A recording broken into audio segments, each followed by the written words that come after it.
शिशुपाल का मित्र एवं भगवान शिव का परम भक्त जरासंध महाभारत कालीन मगध राज्य के नरेश थे।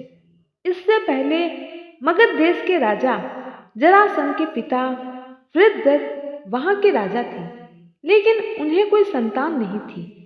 एक दिन संतान की चाह में राजा वृद्धदत्त महात्मा चंड कौशिक के पास गए और अपनी मन की स्थिति से संत को अवगत कराया। मुनि की सेवा करके उन्हें संतुष्ट किया। प्रसन्न होकर महात्मा चंड कौशिक ने उन्हें एक फल दिया और कहा, ये फल अपनी पत्नी को खिला देना, इससे तुम्हें संतान की प्राप्ति होगी। राजा वृद्धदत्त की 2 पत्नियां थीं। राजा बड़ी असमंजस की स्थिति में थे। एक फल को 2 रानियों में कैसे विभक्त किया जाए। राजा ने वो फल काट कर अपनी दोनों पत्नियों को खिला दिया। समय आने पर दोनों रानियों के गर्भ से शिशु के शरीर का एक एक टुकड़ा पैदा हुआ। रानियों ने घबराकर शिशु के दोनों जीवित टुकड़ों को बाहर फेंक दिया। उसी समय वहां से एक राक्षसी गुजरी, उसका नाम जरा था। जब उसने जीवित शिशु के 2 टुकड़ों को देखा तो अपनी माया से उन दोनों टुकड़ों को जोड़ दिया और वह शिशु एक हो गया। एक शरीर होते ही वह शिशु जोर जोर से रोने लगा। बालक के रोने की आवाज सुनकर दोनों रानियां बाहर निकली और उन्होंने उस बालक को गोद में ले लिया। राजा वृद्धदत्त भी वहां आ गए और उन्होंने उस राक्षसी से उसका परिचय पूछा। राक्षसी ने राजा को सारी बात सच सच बता दी। राजा बहुत खुश हुए और उन्होंने उस बालक का नाम जरासंध रख दिया, क्योंकि उसे जरा नाम की राक्षसी ने जोड़ा था। जरासंध एक महत्वाकांक्षी राजा थे। शक्तिशाली राजा बनने के लिए जरासंध ने 101 राजाओं को बंदी बनाकर रखा था, जिससे कि वह उनकी बलि देकर शक्तिशाली सम्राट बन सके। जरासंध मथुरा के नरेश कंस का ससुर एवं उसका परम मित्र था। जरासंध की दोनों पुत्रियों अस्थि और प्राप्ति का विवाह कंस से हुआ था। श्री कृष्ण से कंस के वध का प्रतिशोध लेने के लिए जरासंध ने 15 बार मथुरा पर चढ़ाई की और अंत में प्रभु को हार का सामना करना पड़ा, जिसके कारण भगवान श्री कृष्ण को मथुरा छोड़कर द्वारिका जाना पड़ा। तभी उनका नाम रणछोड़ कहलाया। कुंती पुत्र कर्ण अंग देश का राजा था। जरासंध के बढ़ते हस्तक्षेप के कारण अंग देश की प्रजा बहुत दुखी थी। अतः कर्ण मगध नरेश के अन्याय से मुक्त कराने के लिए जरासंध से युद्ध करता है। वह युद्ध लगातार 500 दिनों तक चला था। इसी युद्ध के अंतिम क्षणों में कर्ण को जरासंध की मृत्यु का रहस्य पता चल जाता है। तब जरासंध अपनी पराजय स्वीकार कर लेता है और हमेशा के लिए वहां से चला जाता है। यह मृत्यु का रहस्य अंतर्यामी कृष्ण से छिपा न था। इंद्रप्रस्थ नगरी का निर्माण पूरा होने के पश्चात एक दिन नारद मुनि ने महाराज युधिष्ठिर को उनके पिता का यह संदेश सुनाया कि अब वे राज सूर्य यज्ञ करें। इस विषय पर महाराज ने श्री कृष्ण से बात की तो उन्होंने भी युधिष्ठिर को राज सूर्य यज्ञ करने के लिए प्रोत्साहित किया।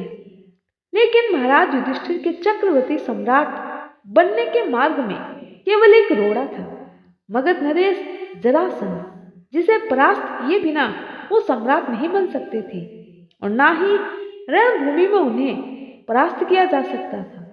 इस समस्या का समाधान करने के लिए श्री कृष्ण भीमसेन और अर्जुन के साथ ब्राह्मणों का भेष बनाकर मगध की ओर चल दिए। वहां पहुंचकर जरासंध ने उन्हें ब्राह्मण समझकर कुछ मांग लेने के लिए कहा, लेकिन उस समय ब्राह्मण भेषधारी श्री कृष्ण ने कहा, अभी उनके दोनों मित्रों का मौन व्रत है जो अर्धरात्रि में समाप्त होगा।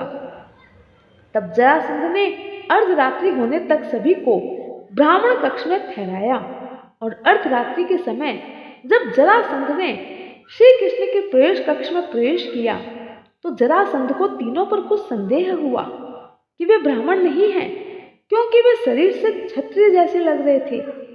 उसने अपने संदेह को प्रकट किया और उन्हें अपने वास्तविक रूप में आने को कहा एवं उन्हें पहचान लिया।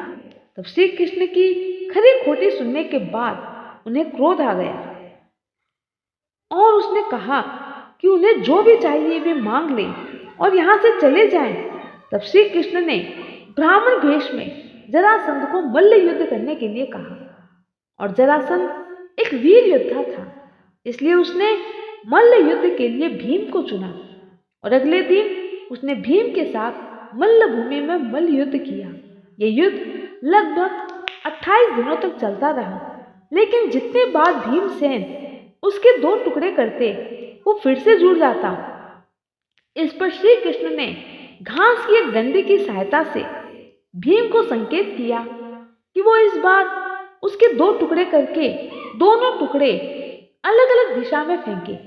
तब भीम ने वैसा ही किया और इस प्रकार जरासंध का वध हुआ। इसके बाद श्री कृष्ण ने बंदी गृह में बंद सभी राजाओं को मुक्त किया और जरासंध के पुत्र सहदेव को राजा बनाया। सहदेव ने आगे चलकर महाभारत के युद्ध में पांडवों का साथ दिया। जय श्री कृष्ण। कौन थे सहदेव? सहदेव महाभारत में 5 पांडव पुत्रों में से एक और सबसे छोटे थे। पांडु हमेशा चाहते थे उनके पुत्र भी उन्हीं की तरह तेजस्वी और ज्ञानी बने, लेकिन पांडु को एक ऋषि का श्राप था कि वो जब भी अपनी पत्नी कुंती या मांद्री के साथ सहवास करेंगे तुरंत ही मृत्यु को प्राप्त हो जाएंगे। इससे पांडु बड़े चिंतित रहते थे। तब कुंती ने अपने पति पांडु को दुर्वासा ऋषि से मिले वरदान के बारे में बताया। कुंती ने दुर्वासा ऋषि से प्राप्त मंत्र शक्ति के बल पर 3 पुत्रों की उत्पत्ति की। कुंती ने विवाह पूर्व भी इस मंत्र शक्ति का प्रयोग किया था, जिसके चलते कर्ण का जन्म हुआ। लोक लाज के भय से कुंती ने कर्ण को छोड़ दिया। इस तरह कुंती के 4 पुत्र थे, अर्थात पांडु के कुल 6 पुत्र थे। पांडु को मिले श्राप के कारण मांद्री बड़ी दुखी रहती थी। मांद्री को भी पुत्र इच्छा थी। तब कुंती ने अपने मंत्र शक्ति को मांद्री को बताया। मांद्री ने इसका उपयोग किया और सहदेव और नकुल का जन्म हुआ। सहदेव और नकुल का जन्म देव चिकित्सक अश्विनों के वरदान स्वरूप हुआ था। जब नकुल और सहदेव का जन्म हुआ तब यह आकाशवाणी हुई कि शक्ति और रूप में ये दोनों जुड़वा बंधु स्वयं अश्विनों से भी बढ़कर होंगे। सहदेव त्रिकालदर्शी थे, लेकिन वो कैसे बने त्रिकालदर्शी? सहदेव के धर्म पिता पांडु बहुत ही ज्ञानी थे। उनकी अंतिम इच्छा थी कि उनके 5 बेटे उनके मृत शरीर को खाए, ताकि उन्होंने जो भी ज्ञान अर्जित किया है वो उनके पुत्रों में चला जाए, लेकिन सभी पुत्रों ने मना कर दिया। सहदेव ने इसमें अपनी सहमति दिखाकर पिता की इच्छा का पालन किया। अंततः जब पांडु ने मृत्यु को नजदीक आते देखा तो उन्होंने अपनी इच्छा जाहिर की। उन्होंने पिता के मस्तिष्क के 3 हिस्से खाए। पहले टुकड़े को खाते ही सहदेव को इतिहास का ज्ञान हुआ, दूसरे टुकड़े को खाने से वर्तमान का और तीसरा टुकड़ा खाते ही वे भविष्य को देखने लगे। इस तरह वे त्रिकालज्ञ बन गए। सहदेव भविष्य में होने वाली हर घटना को पहले से ही जान लेते थे।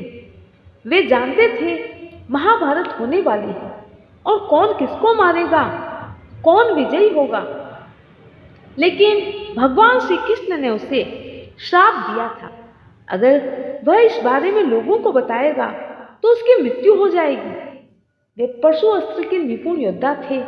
अज्ञातवास के समय इन्होंने तंतीपाल नाम धारण करके गायों की देखभाल करने का कार्य किया। महाभारत युद्ध में सहदेव के रथ के अश्व तीतर के रंग के थे और उनके रथ पर हंस का ध्वज लहराता था। सहदेव एक अच्छे रथ योद्धा थे। उनकी 4 पत्नियां थीं, द्रौपदी, विजया, भानुमति और जरासंध की कन्या, द्रौपदी से श्रुतकर्मा, विजया से सुहोत पुत्र की प्राप्ति हुई। सहदेव के नाम से 3 ग्रंथ प्राप्त होते हैं, व्याधि संध विमर्दन, अग्निस्त्रोत एवं शकुन परीक्षा। जय श्री कृष्ण।